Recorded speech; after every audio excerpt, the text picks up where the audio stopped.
Hi, this is Lynn with Educating with Wisdom, and today I'm giving notice of the divorce between the matriarch Sarah and the patriarch Abraham. Now, there are a lot of you out there that goes, no, that's not possible. And I've got Jews all over the place, and Christians all over the place, and Muslims all over the place, and you're all saying, oh, no, that's not possible. There's this covenant. But Abraham broke the covenant time and time again. Judah broke the covenant time and time again. David broke the covenant. Solomon broke the covenant. They all broke the covenant, and by the time David comes in, he actually goes up to the Phoenicians, and the Phoenicians are engaging in human sacrifice.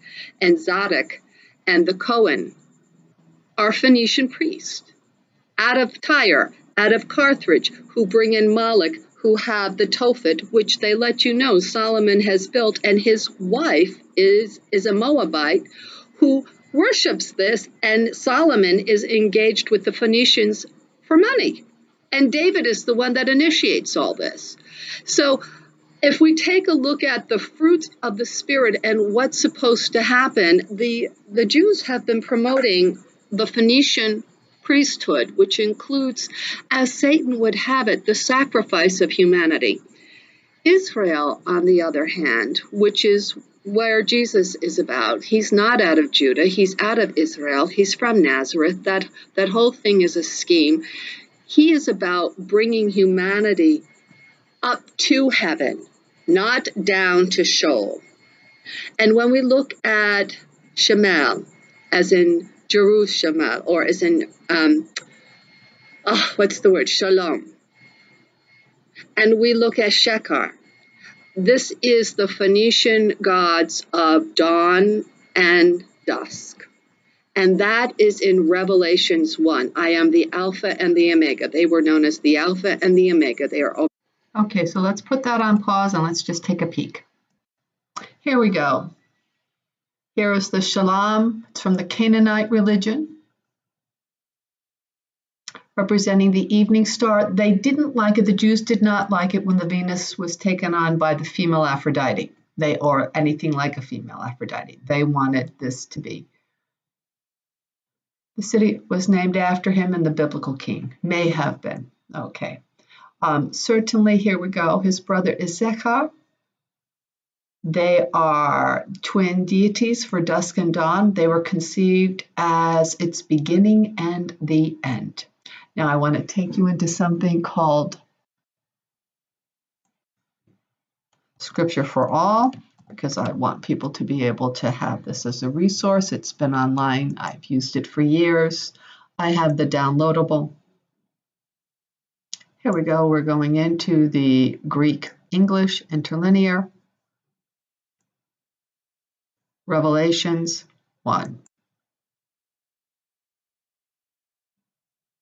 The revelation of James to Jesus. You can see how it works.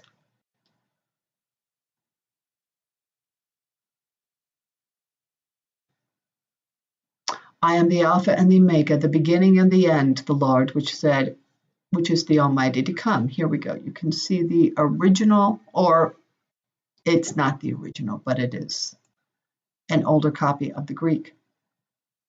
All right. Here he comes down here. I was in the Spirit of the Lord's day. By the way, there is no apostle who would claim to be Christ's favorite. None. And there's a lot of problems with what goes on in the Gospel of John, because Jesus Christ never said, I take on all of your sins. Never said that. He never said that you just have to be baptized in water. He said that you have to repent. And Jesus was very different than the Cohens. In fact, that was the big problem. Jesus was related to the Essenes out of Artemis of Ephesus. There was an Essene group up there that was working within the temple. There was an Essene group that was in Israel, down in Judea, and they were butting heads up against the establishment of the Pharisees and the Sadducees. These were not the great priests. They were very humble in nature. So here we have saying, I am the Alpha and the first and the last. What thou seest, writest in the book. All right. Remember, Satan works in interesting ways. I'm just taking you through this. And they use things. His hairs were white as snow. His feet were like fine brass. Christ does not have hair as white as snow. All right. He had in his right hand 7 stars, and out of his mouth went a sharp 2-edged sword. It does not say that. It says that he has 7 gleamers, but out of the mouth of him saber 2 mouths. He has 2 mouths, like he speaks out of both sides of his mouth. Other people have caught this as well. Where's the part that he has fire coming out of his eyes? Fire coming out of his eyes. And what is he over? I am he that liveth, that was dead, and behold, I am alive forevermore, and I have the keys to hell and death. That, folks, is not Jesus. He does not have the keys to Hades. He does not have the keys to Sheol. He has the keys to the ascension, to going up. This is a Jewish piece of work. Be very careful. It's a Jewish piece of work. Let's go back. For the dawn and dust. And when we look at Revelations, you're really looking at a Jewish document that is looking at Phoenician gods. And I'm going to discuss this. Jesus Christ represents Israel, the northern tribes, Bethel, which is where the deal is first seen by Abraham. And it's in Bethel that we get El Shaddai. And El Shaddai means God of my land. All right. Bahaman is where the sacrifice, and this is Phoenician, and they have Bahad going on. I'm just going to turn this off for a moment. So as I engage in this, I have to understand there are all these Jewish lawyers and all these Jewish rabbis that are saying, but wait a minute, we all said that you can't say anything, you can't curse Abraham. I'm not going to. Pointing out that a covenant is broken, that it isn't going to work, that they lost the land deal, which is what's going to help bring peace into the Middle East, because that whole land area is going to go back to the Hatsu and the Hittites, which is good because it's a place for human history. And we're going to see that from that 24-year-old farming site that's found in Galilee. Wait a minute, it's 23,000, 24,000. That is the important touchdown site. That is the research center where Hadam, that brings us to God, up to God. That Israel, Jesus, that we go up to God, not down to Sheol, up to God. What this is all about.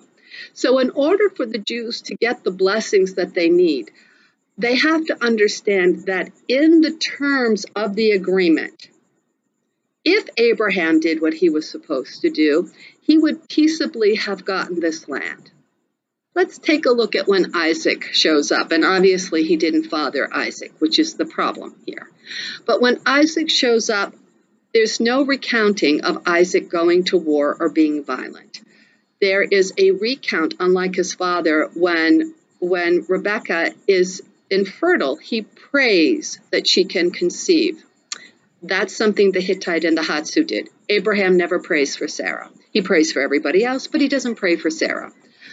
When it came time to go up, and this is a dual kind of story, when it's time to go up and he works with Abimelech, he doesn't sell his wife into slavery, and he keeps smooching with her.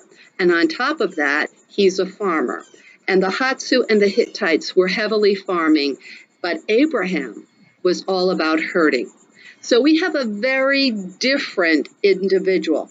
The problem that occurred for Isaac is that he could not fully get the deal with the Hatti because Abraham married her to an Amorite. Married him. When he married her to the Amorite, she was not stuff. She was not entitled to what was going on. And then she turned around and married her eldest son off to 2 Hittites and then somebody else. So now the land deal is basically gone, and she sends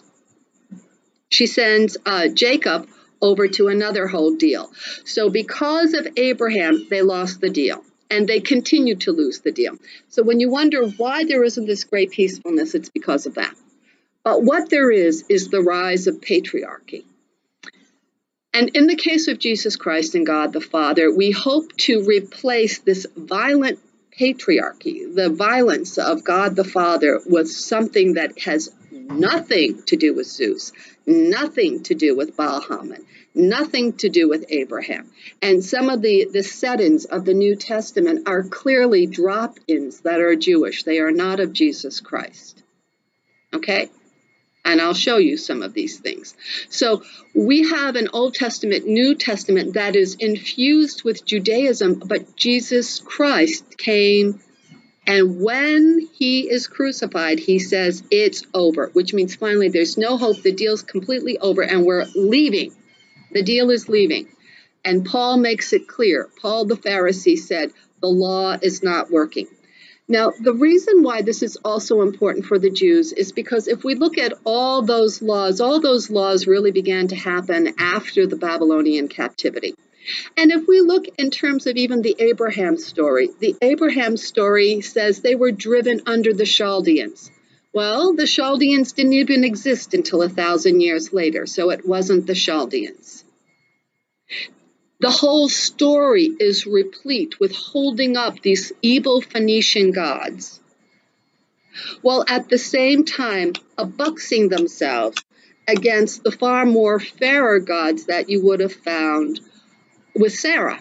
And God, Yahweh and Israel are clearly behind Sarah. The other important thing to recognize is the movement that Jesus Christ was involved in. There were two groups of sons going on at this point, and there was one under Artemis of Ephesus, and she was over the galaxy. The reason why you don't see her laws is because her laws are the laws of cause and effect and science and human men. If we take a look at Aristotle said that women didn't even have eggs or seed, and yet every hunter knew the female had eggs and seeds. So the science coming out of Greece, the science coming out of these areas, the science coming out from the Hebrew was completely fallacious. And they knew it. All right? But with that deal that said, if you do this, you're going to get this land, because if you do it right with Isaac, he's going to be this great leader and he's going to move up there and it's going to work. With that deal,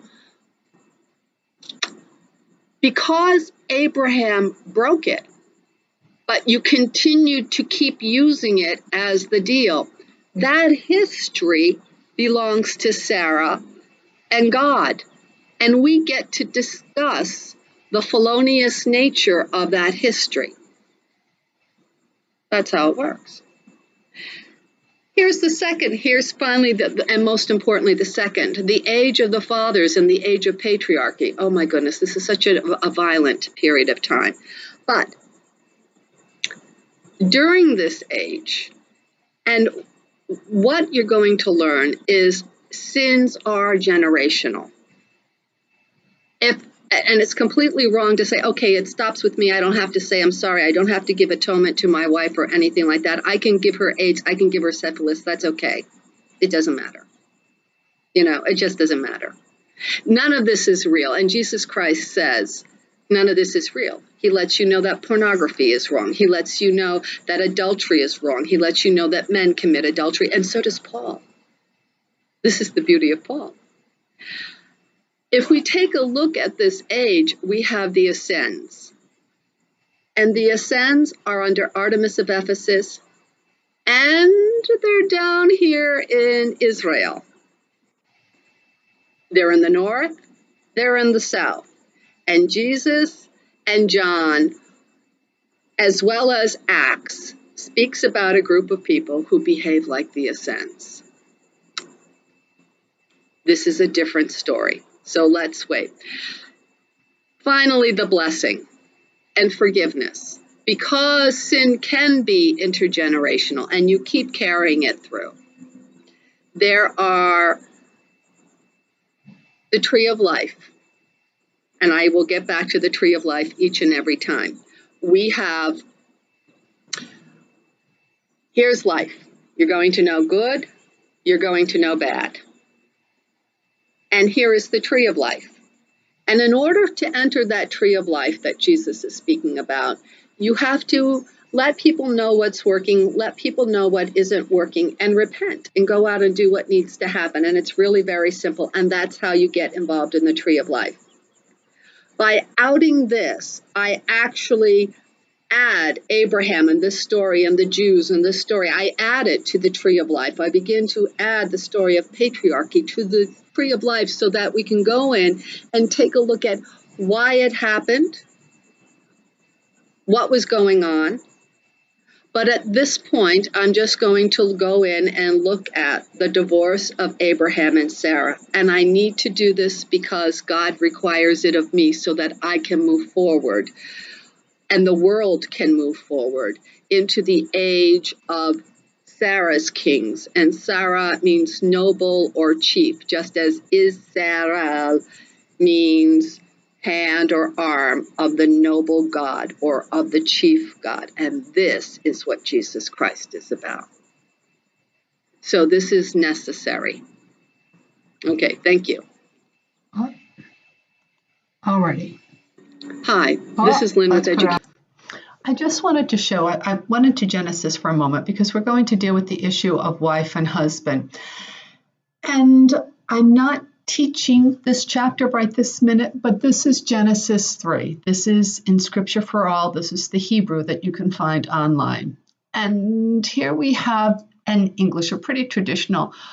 Unto the woman he said, I will greatly multiply the sorrow of thy conception, and in sorrow they shall bring forth children, and thy desire shall be for thy husband, and he shall rule over thee.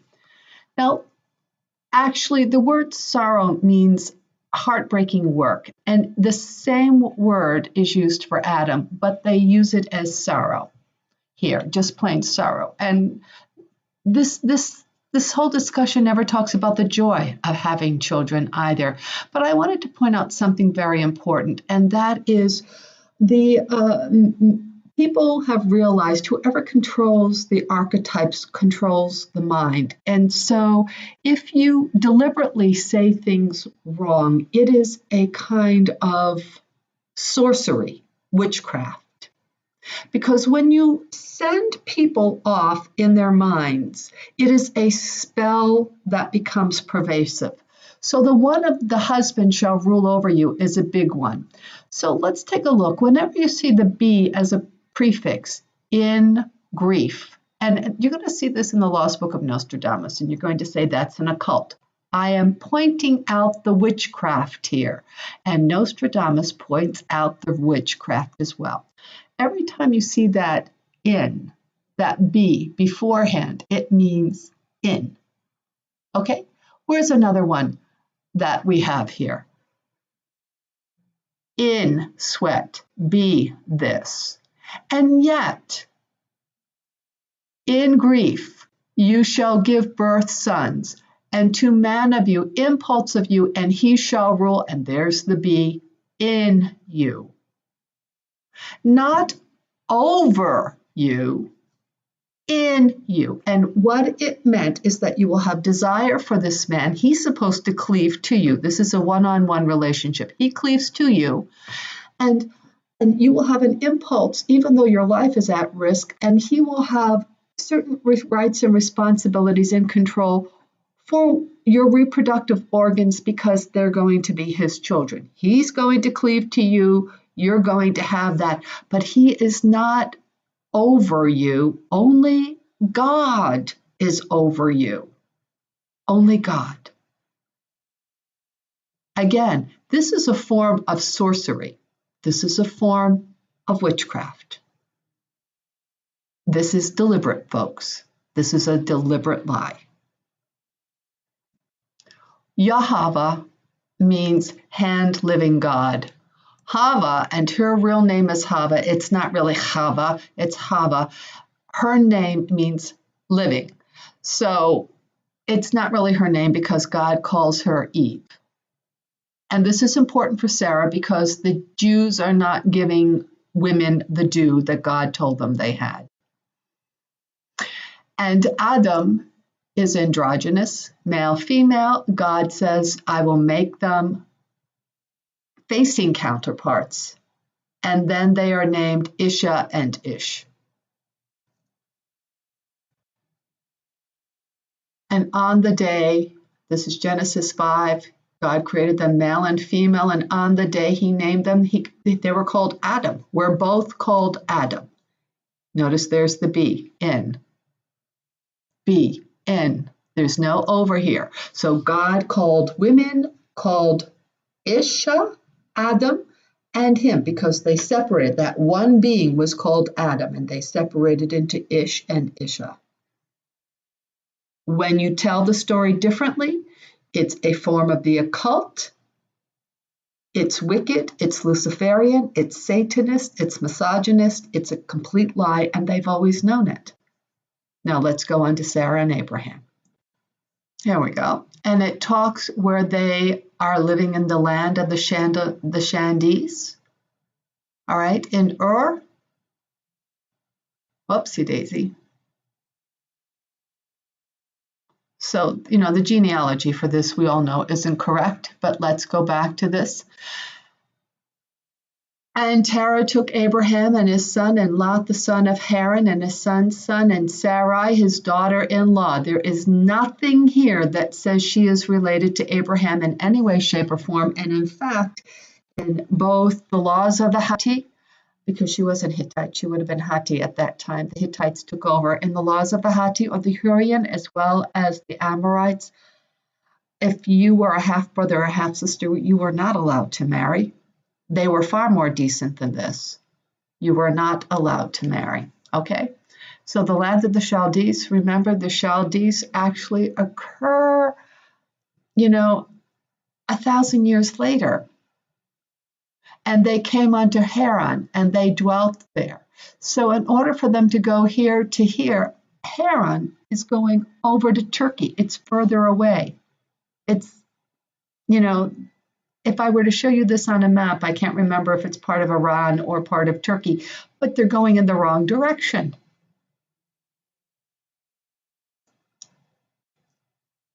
And by the way, that God consistently says, and they say human beings will only live now for 120 years, but Ishmael lives longer, Isaac lives longer, Abraham lives longer. They're constantly contradicting themselves. So this is why we're looking at the entire contradiction, but you still want the deal, and you don't get it because you can't get a deal based on a lie.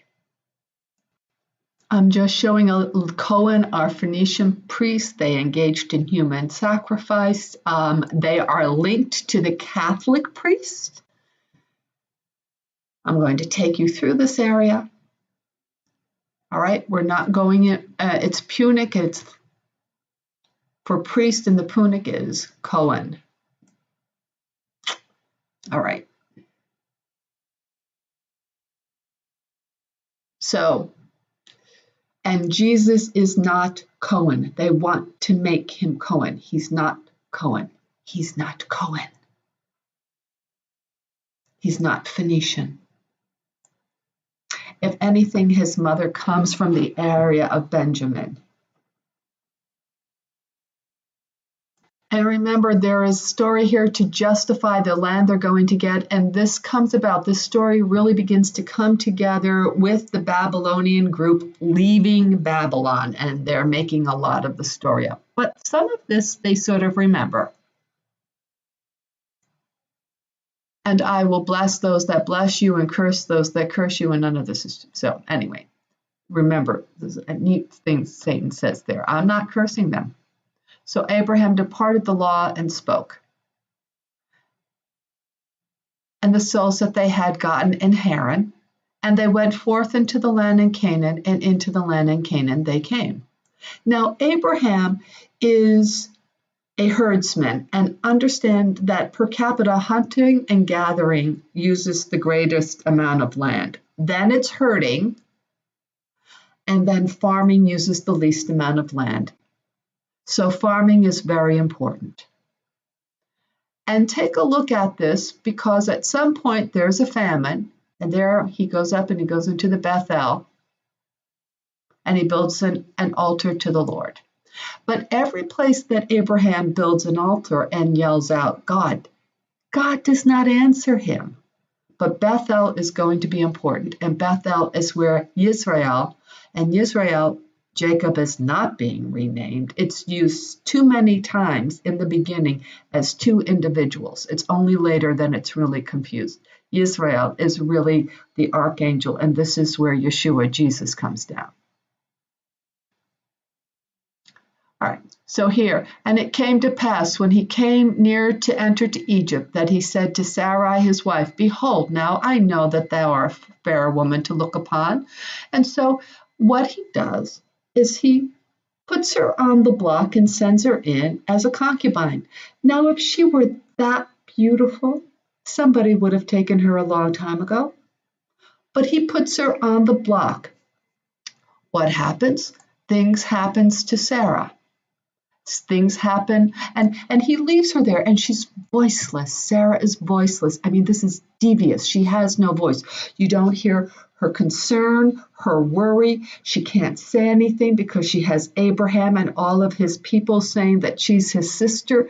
She has no voice whatsoever. And yet it's Jesus, it's Israel, who comes in, remembers her, gives a dream to Pharaoh, and then Pharaoh calls him out, and Abraham's getting all these things. Okay, I doubt he got all of this for her, and he makes her a concubine. Abraham sells her as a concubine, and it is Israel who remembers Sarah and calls out and says, What is this that thou hast done to me, that she was your wife? And what happens then? And Abraham commands his men concerning him, and they sent him away and his wife and all that he had. He says, Why hast thou? She is my sister, so I might have taken her for a wife, which is really a concubine. Now, therefore, behold thy wife, take her and go thy way. He gets kicked out. Abraham gets kicked out of the land. And if you want to know why the Hebrews keep getting sent into slavery with all the problems, look at how Father Abraham treats Sarah. Folks, what goes around comes around, and because the Jews have never been honest, it keeps revisiting itself. The same is going to be true with men in Africa. The genital mutilation that they do to women, the ironing of women's breasts, the polygamy that happens there, because of the treatment of the women in Africa, so it will happen to you. This is how it works. It happens here because of your pornography, gentlemen, and you were really the backbone of abortion, and then you were the backbone of bringing in foreign wives, and you were the backbone of telling women that they were useless. Because of what happens to women, you will lose your lives as well. So what happens, the setup for Israel to keep going into captivity is not Sarah and Hagar, it is Abraham and what he does to Sarah. In Genesis 14, Lot is taken captive, and Abraham raises an army and goes and gets Lot's things and saves Lot. That's what he does for Lot. So he goes and looks after his countrymen in 14. And then in 14:17, there is a drop-in, and they pretty much agree, others agree. And when Abraham heard that his brother was taken captive, he armed and trained and bored hundreds of 18 and pursued him into Dan. Okay? So that all happens. When we go down to 17, this is a drop-in. And the king of Sodom, we're talking about Sodom and Gomorrah, went out to meet him on his return from the slaughter. And the kings that were with him at the valley of Sheba, which was the king's town. And Melchizedek, this actually means the great king, which is Phoenician, MLK. That means I, my. So that's actually Melchizedek. There is Zadok, which is actually the Zodak. So this is a drop-in. King of Salem. This is actually a drop-in from David going to get Zadok, who worships the great king, the Phoenician, and this was superimposed into this. So all of this is hokey pokey. It's all hokey pokey. Now, under the laws of that time, if a woman was barren, a concubine could bear a child for her, and then she could hope to have a child through the concubine. But the child would not be the concubines anymore, it would be the originator.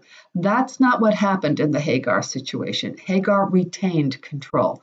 So this was a really big problem. On top of that, Hagar later goes and gets, and we'll see what Hagar's going to do. She's going to get an Egyptian wife for Ishmael.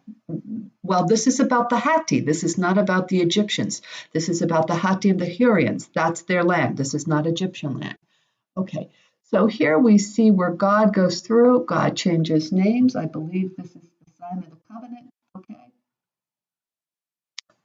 The wife's name is changed. By the way, that Ishmael is circumcised at 13, that's not uncommon in Egyptian law. And God lets him know that Sarah's name is no longer going to be my noble woman, but it's going to be just Sarah. And he's going to have a covenant, okay? And Abraham begs now, prays for Ishmael. Oh, please let it be Ishmael, please. And God says, okay, Ishmael's going to be. Now, this lets you know that he got the deal all wrong, because Ishmael was supposed to be father of one great nation. And what happened with Ishmael? Well, that's not what happened. So obviously this covenant went out the door. All right? Went out the door. Here we go. And Abraham said unto God, oh, that Ishmael might live before thee. And God said, Sarah thy wife shall bear thee a son indeed, and you shall call his name Isaac, and I will establish my covenant with him, and for an everlasting covenant, and with his seed after him. Except Abraham blew the deal. So we didn't have one great nation. We had a mess that ensued. All right? And God tells him, and he goes and he also tells him that Sodom and Gomorrah is going to be destroyed.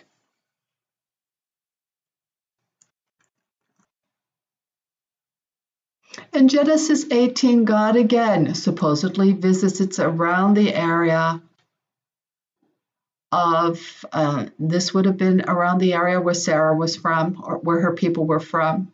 He comes, and God tells him that the time is coming, and she's going to have a baby, and it's going to be next year. Remember, this is part of their mythic story. And God says, because we're talking about where the Jews and everybody says all of our greatness comes from. And what he says, and it's important to say that he comes by and says Sodom and Gomorrah is going to be destroyed. Now, as it turns out, that area had an awful lot of lead and poisoning due to their production of copper and brass. So they were probably crazy. And so these angels, these messengers go and tell him, and Abraham goes on, and Abraham begs that Sodom and Gomorrah are saved. And this whole area is Abraham begging and begging and begging and begging for the people of Sodom and Gomorrah. As wicked as they are, he's begging and begging and begging and begging and begging for them. This is important because never once does he ask or worry about his wife. So he goes down and he watches. Abraham watches the destruction of Sodom and Gomorrah.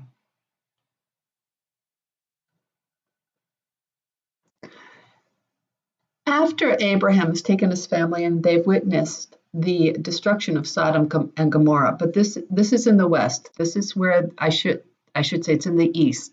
It's where the Moabites are. He then takes his family and he travels south of the Hittite area. He travels into an area that archaeologists now know was controlled by the Ammonites. All right, the Ammonites were controlled there. To the west along the Jordan Valley was another group of people, and the Hatti and the Hurrians were in that area, Bethel, basically from Hebron up further north, up through Nazareth. That was more Hatti-Hurrian territory. So Abraham has witnessed the destruction of the Jordan group, the Moabites, that later Solomon marries into, and they worship Baal and have human sacrifice to Moloch, and it's disgusting, okay, with the Phoenician gods. But he then goes down to Kadesh and Shur, which is south of where the Hatti are located. So he takes Sarah and his household away from the protection that Sarah could have gotten from her people. And when he drops her off down there, he then travels up by himself to Ger and says that Sarah is his sister for whatever reason, because at this point she's like pushing 90.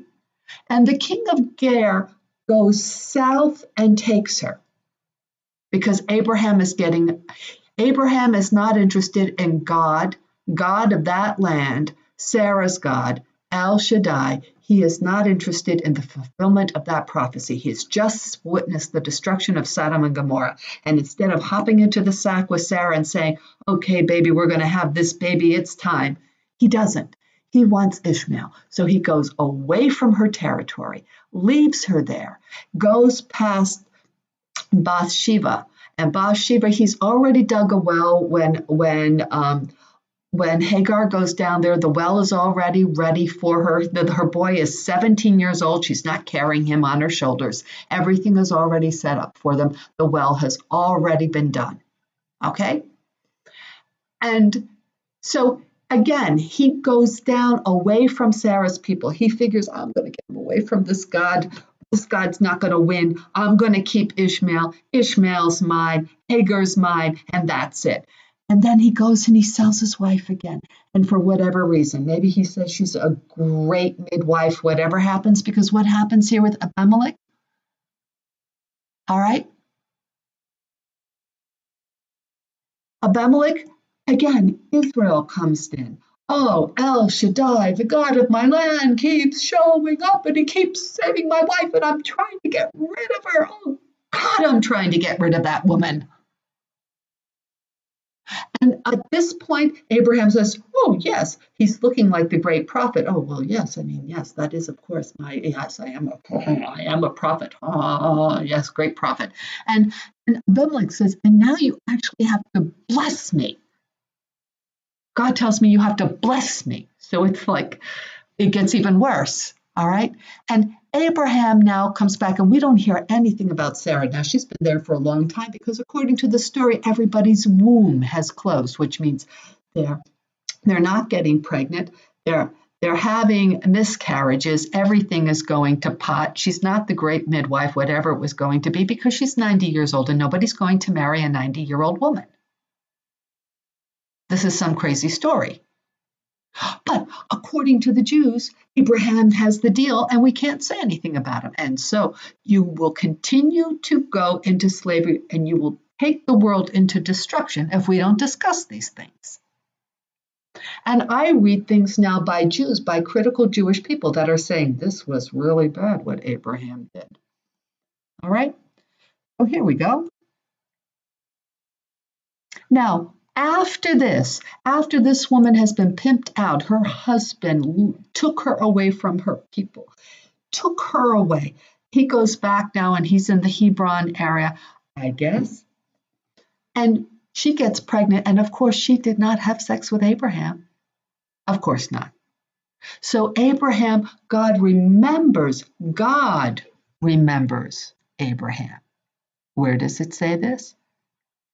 He gives this notion, surely you're going to take her. He's right. Somebody's going to come take his 90-year-old wife. Okay. None of this is all garbage.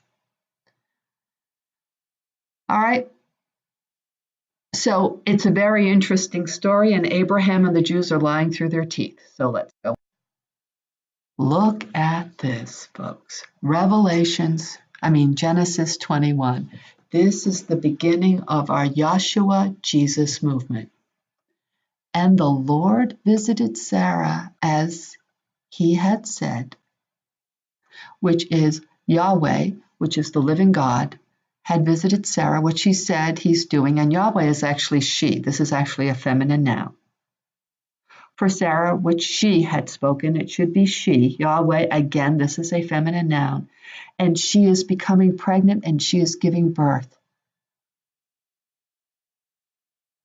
So Sarah got pregnant because of a visitation of God. Yes, Sarah. Yes, Sarah. And Abraham hated it.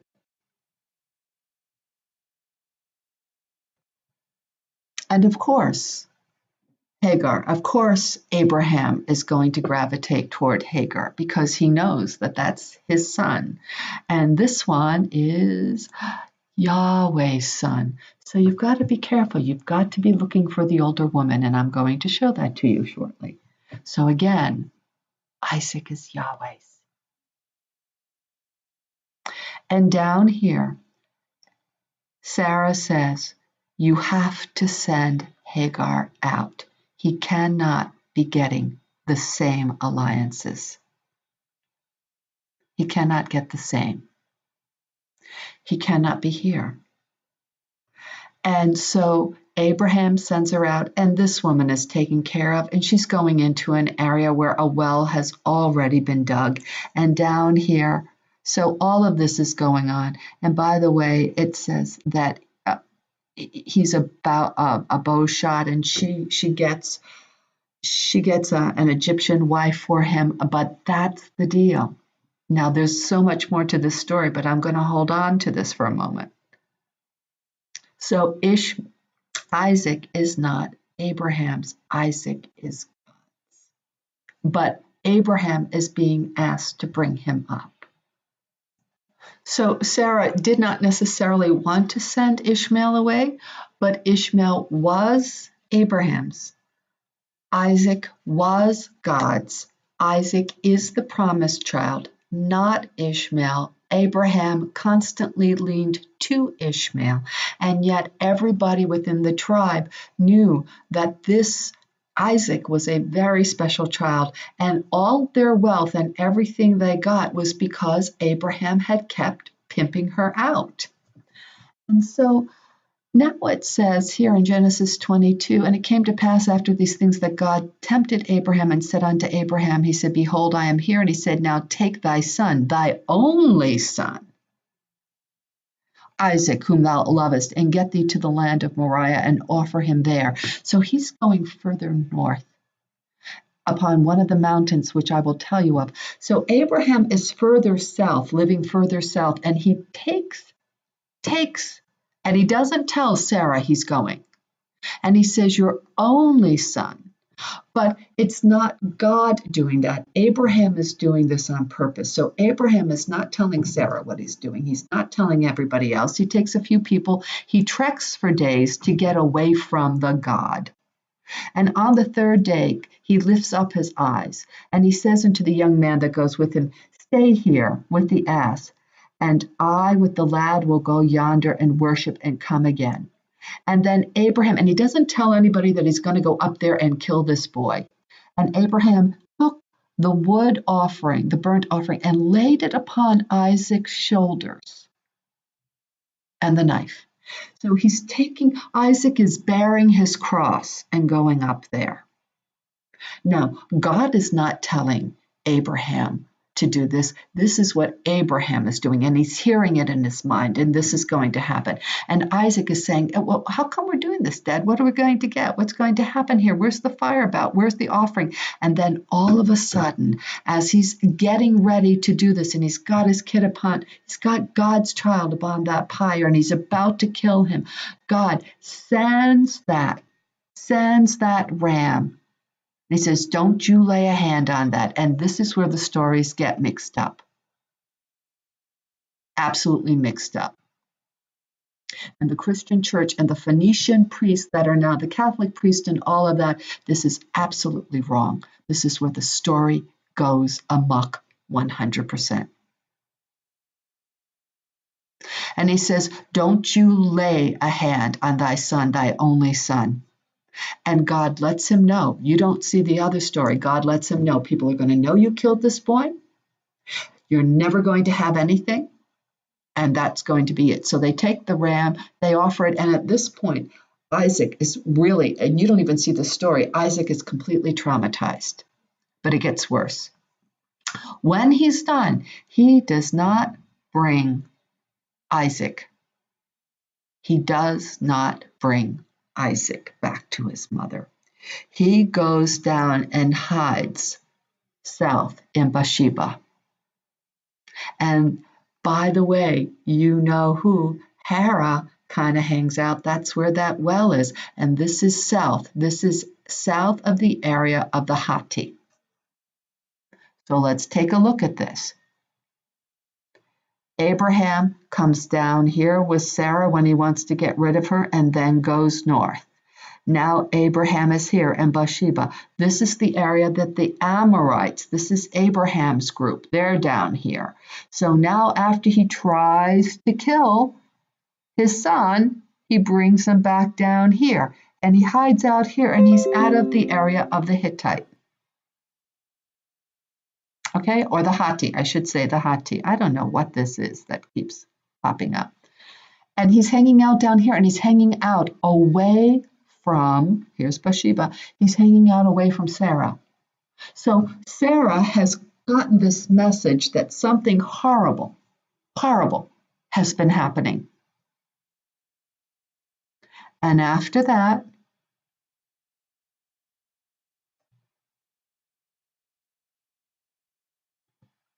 right, hold on.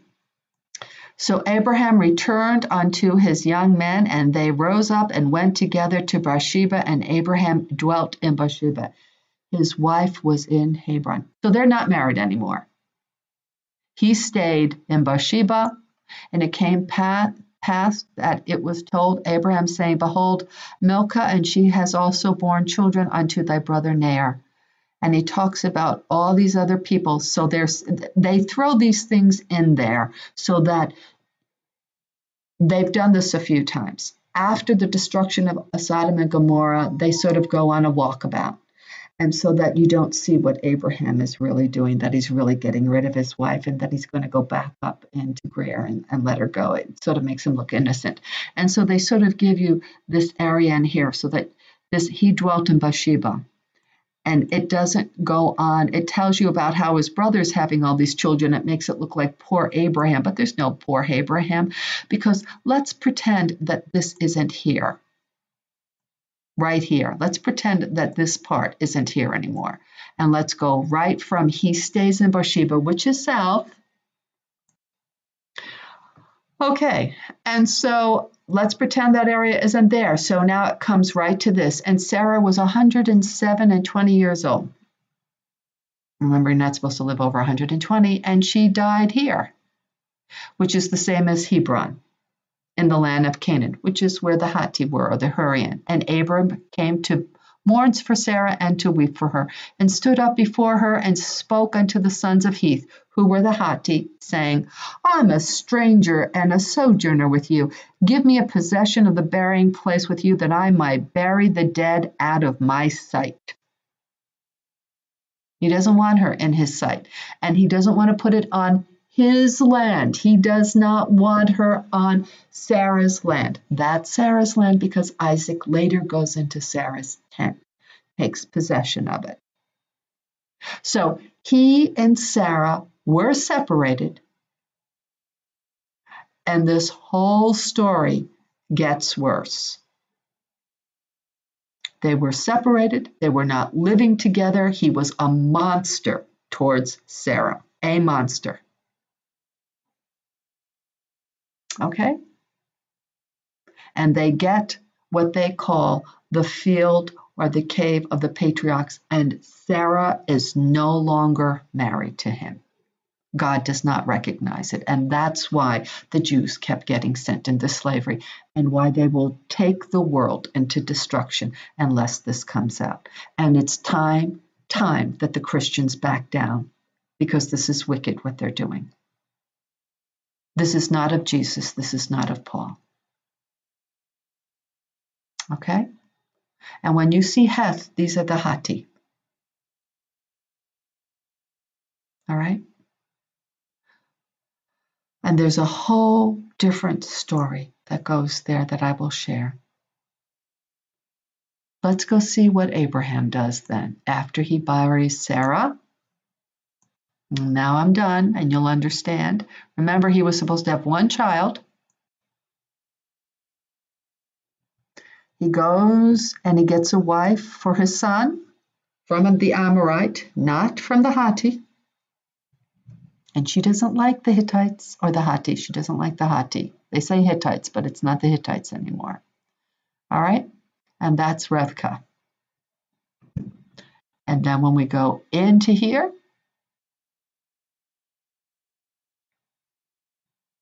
and Abraham took a wife, and her name was Keturah, and she bore this, and this. Now, he wasn't supposed to have any of these children. Then he goes on, and the man is like 160, and he's having another wife and other concubines, and he's just begetting left and right.